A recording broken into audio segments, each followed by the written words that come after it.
Halo Sobat Misteri, selamat gabung lagi. Kita lanjutkan cerita yang kemarin soal kucing ya. Sekarang part 4, teka-teki sining bagian 1. 2 hari berlalu sejak kejadian malam yang mencekam itu. Kehidupanku masih biasa-biasa aja. Tapi yang beda, aku jadi tidur cepet alias tidur di bawah jam 9 malam. Gak berani keluar rumah. Gorden dan jendela kamarku gak pernah aku buka. Aku biarin terus tertutup. Masih trauma banget. Hal yang paling aneh dan selalu aku pikirkan yaitu si Eneng. Si Eneng tuh kucing aku ya. Masih tanda tanya besar. Dia pergi kemana? Gak pernah terfikirkan hal yang aneh tentang kejadian yang menimpaku. Sama hubungannya dengan kucing ini. Apalagi ini bukan kucing hitam loh. Kucing ini warna orange. Sehabis pulang sekolah, aku coba periksa ke seluruh sudut rumah dan kolong meja. Maupun kolong tempat tidurku. Dan hasilnya nihil. Namaku tidak disamarkan ya, asli Aldi si penulis, panggilan pun Aldi. Aku punya temen cewek namanya Renata, disamarkan. Dia juga suka kucing. Rumahnya tak jauh dari rumahku. Jaraknya kira-kira 100 meter dari rumahku. Anaknya putih, manis, lucu. Mirip 85% kayak Nabila JKT48 gitu. Sebelum Nabila terkenal juga, aku udah kenal duluan sama Renata sih. Renata ini temenku dari masih duduk di bangku TK, TPA, madrasah, SD hingga SMP pun aku masih bareng. Udah dapet gambaran kan sedekat apa aku sama dia. Skip. Stres mencari 2 hari ini, aku putuskan buat main ke rumah Renata dengan berjalan kaki, mungkin kira-kira 5 menit gitulah. Aku manggil Rere, teriakku depan pintunya sambil mengetuk pintu. Tok tok tok. Aldi, nyari Rere ya? Bentar mama panggilin. Ternyata ibunya yang keluar. Ibunya ini udah deket sama aku dan keluargaku karena nyokap bokapku sering sibuk, jadi kadang aku berangkat sekolah bareng Rere dan ibunya. Tak lama kemudian Rere keluar rumah dengan muka kusut. Ternyata dia lagi bubuk manis. Emang ini anak 11-12 banget sama aku kehidupannya. Hehehe. Ada apa di? Ucap Rere yang sedang mencoba mengumpulkan nyawanya. Kamu punya berapa kucing sekarang? Tanyaku. Tadinya sih 2 ekor, tapi pas hari Selasa aku nemu kucing, jadi sekarang 3. Sambil berjalan masuk ke dalam rumahnya. Kucingku hilang pas malam Selasa atau 2 hari yang lalu. Aku pikir sih. Ini kucingnya, lucu kan? Sembari menunjukkan kucing baru yang ternyata si Eneng. Loh, ini kucingku yang hilang, Re, ucap aku kaget. Masa sih? Bohong ah, kamu kan gak punya kucing. Rere seperti gak percaya ke aku. Serius, buktinya saya langsung tahu itu, sambil mencoba meyakinkan Rere. Iya sih, tapi kok sejak kapan kamu punya kucing? Bukannya keluarga kamu gak bolehin ya, ucap Rere. Nanti deh saya jelasin. Sekarang kenapa bisa kucing ini ada di kamu? Saking penasaranku. Gak tahu, yang nemu mama aku. Dia kayak lapar terus dikasih makan, terus dikandangin sama mama aku. Dikira itu kucingku, ucap Rere. Bukan malam hari datangnya? Tanyaku. Bukan, tadi pas pagi aku sekolah, ucap Rere. Oh ya udah, makasih ya, ucapku sambil meninggalkan Rere. Bukannya seneng sing Neng ketemu, yang ada kesel. Ini kucing kok aneh banget. Seneng sendiri aja main pindah-pindah majikan. Sekali lagi, kucing ini masih normal-normal aja. dan tingkah lakunya yang aneh dan seperti aku ceritain sebelumnya. Kalau siang tidur, malam melek ikut begadang. Nah, di rumah Rere dia melek, pas dibawa ke rumah aneh langsung deh tidur. Karena hari ini lagi banyak kerjaan, aku terpaksa update sekarang, rencana awal jam 8 habis sholat raweh. Mungkin bakalan capek jadi update sekarang, katanya admin gitu. Tentang sosok-sosok di cerita sebelumnya nanti dibahas. Aku ceritain satu persatu sesuai urutan kejadian nyata. Karena ini cerita real dari admin. Jadi kata-kata juga emang gitu adanya. Walaupun emang gak begitu inget detailnya, tapi poin-poinnya sama, gak ada yang dirubah atau ditambahin. Oke, bagus banget ya. Kita lanjut ya.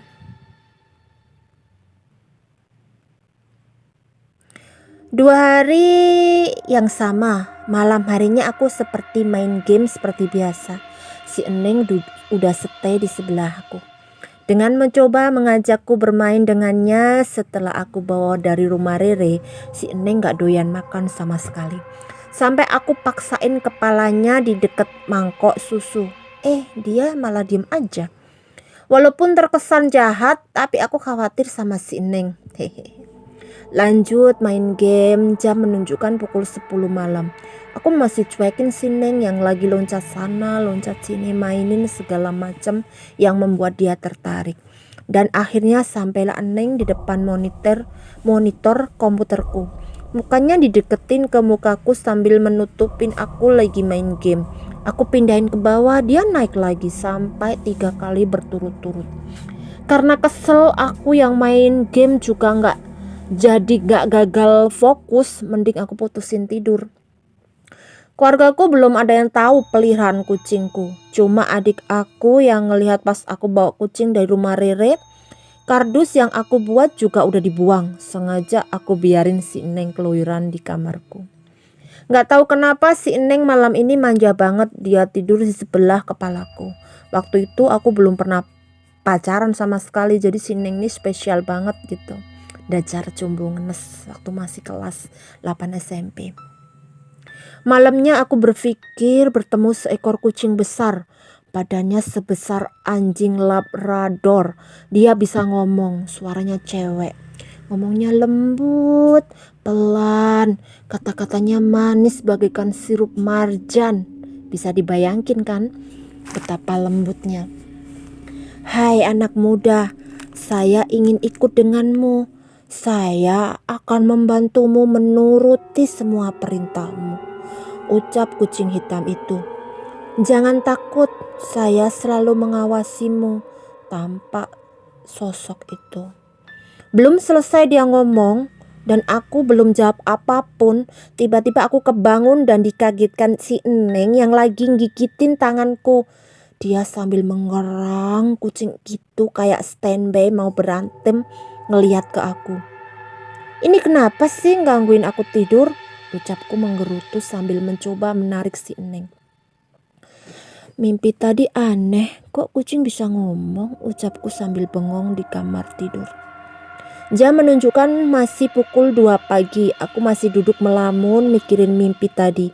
Padahal gak bisa tidur, gak jelas dan gak tenang. Mending aku wudhu terus sholat tahajud plus itikar. Teman-teman udah sholat belum? Sholat dulu ya. Selesai sholat, aku langsung tidur lagi dan ajaibnya aku langsung dapat mimpi. Di mimpi itu aku gak bertemu siapa-siapa, cuma cahaya yang menyilaukan sambil terdengar suara. Maaf ya, aku gak bisa nyeritain secara detail. Intinya bahwa aku dikasih tahu di mimpi ini sebelumnya itu adalah jin jahat yang mencoba menyesatkanku. Udah gitu doang, hehehe. Nah, udah pada mulai nebak-nebak cerita aku gimana kan? Sosok-sosok sebelumnya kok belum dijelasin sih? Sabar, nanti dijelasin lagi.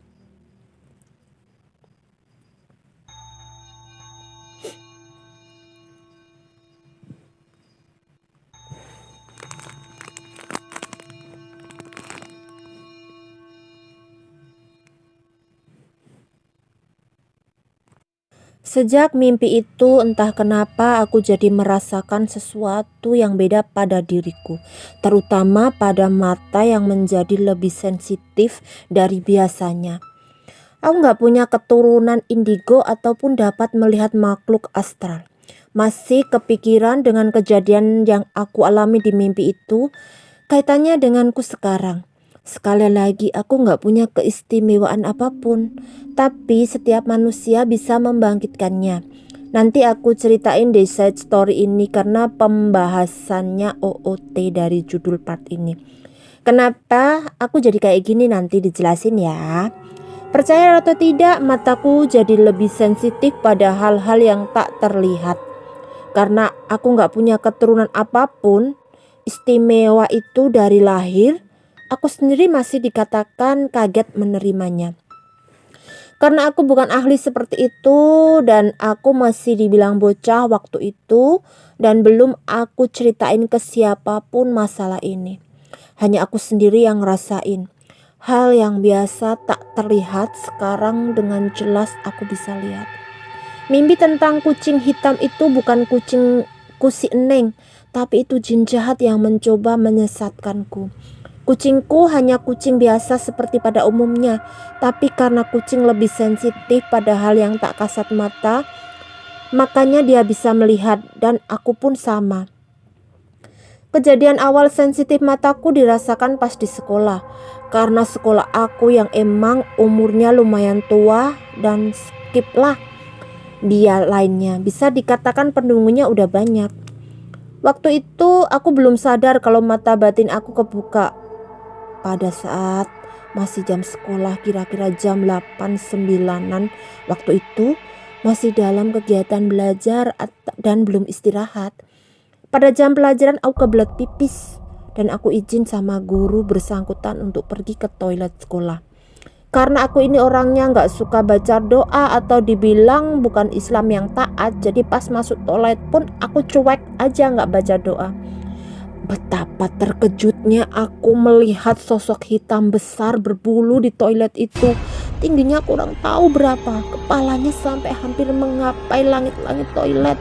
Sosok itu hanya duduk menunduk dengan kepala ditempelkan pada lututnya yang ditekuk. Bukannya aku pipis, malah aku langsung lari kayak banci sambil teriak-teriak. Jarak aku sama sosok itu kira-kira 5 meteran. Terpaku beberapa menit dan akhirnya aku lari. Karena masih dalam kegiatan belajar, jadi aku lari pun gak ada yang lihat. Dan ditanya sama guru yang kebetulan lihatku, kamu kenapa? Sebut saja guru itu Pak Bambang. Anu Pak, di toilet ada setan. Dengan nafas terengah-engah, aku mencoba menjelasin. Di semua toilet kan ada penunggunya, cuma kita nggak bisa lihat aja. Emang kayak gimana setannya? Pak Bambang seperti penasaran. Gendruwo Pak, ucap aku yang emang nggak tahu itu sosok apa, tapi wujudnya seperti gendruwo. Ya udah sana kembali ke kelas. Lain kali kalau masuk toilet baca doa, kata Pak Bambang sambil menyuruh aku masuk kelas. Baik Pak, mengiyakan dan kembali ke kelas. Bel pulang sekolah dan aku langsung balik ke rumah seperti biasa naik sepeda. Aku masih belum sadar kalau aku punya mata spesial. Malam harinya aku terdiam diri di kamar. Si Eneng ya emang masih di dekat aku dan masih bertingkah normal. Aku coba ajak main biar gak bete. Jam menunjukkan pukul 8 malam. Aku disuruh beli obat untuk nyokap karena nyokap aku di warung terdekat. Karena aku masih takut keluar malam, aku ajak aja si Eneng buat nemenin. Aku gendong kagak mau, tapi dia ngikutin aku di sebelah. Nyokapku sebenarnya udah tahu kalau itu kucing peliharaanku, tapi dia masih diem saja seperti menunggu waktu yang tepat untuk menyuruh membuang si Eneng. Di dekat rumah aku ada kebun kosong yang tak terawat. Luasnya kira-kira selapangan bola. Aku harus berjalan lewat kebun itu kalau mau ke warung yang paling terdekat dari rumah. Si Eneng yang emang udah lumayan nurut pun masih setia menemani aku yang membuat keberanianku. Bau bunga melati lewat bersama hembusan angin malam, disusul bau anyir yang sangat melekat. Aku masih mencoba memberanikan diri dengan jantung masih berdebar kencang, mengingat kejadian-kejadian yang baru aku alami. Tiba-tiba saja si Neng agresif. Dia seperti mengajak kucing lain bertarung dengan suara khas kucing. Gitulah kucing marah. Dan anehnya aku gak ngelihat apapun. Dan seperti kalah si Neng lari balik ke rumahku. Melihat si Neng yang udah lari dan perasaan aku gak enak, tanpa basa-basi aku ikutan lari ngejar si Neng. Aku coba panggil dia tapi masih tetap lari. Aku gak lihat apapun. Sampai akhirnya aku balik lagi ke rumah dan kena marah nyokap karena gak beliin obatnya. Plus marah karena pelihara kucing dan nyuruh besoknya dibuang. Belum selesai dengan kejadian tadi, aku yang udah masuk kamar dan mencoba main game online di komputerku. Si Neng tiba-tiba mengeram dan meloncat-loncat sambil mencakar jendela kamarku. Jendela emang yang belum aku tutup. Perlahan namun pasti sosok wanita yang waktu itu aku lihat di depan jendela kamar aku menunjukkan wujudnya di belakang jendela tersebut. Bukannya aku takut sekarang, justru aku penasaran sama sosok tersebut. Masih dengan wujud yang sama, yaitu menyala hijau. Dia seperti tidak berani mendekat ke arahku yang emang waktu itu si Neng masih mengeram di depan jendela kamarku. Berkisar 3 menitan, sosok itu akhirnya hilang dengan sendirinya. Aku langsung tutup jendela kamar dan gorden. Langsung tidur berharap tidak akan ada lagi gangguan. Seru banget ya. Oke, terima kasih Sobat Misteri.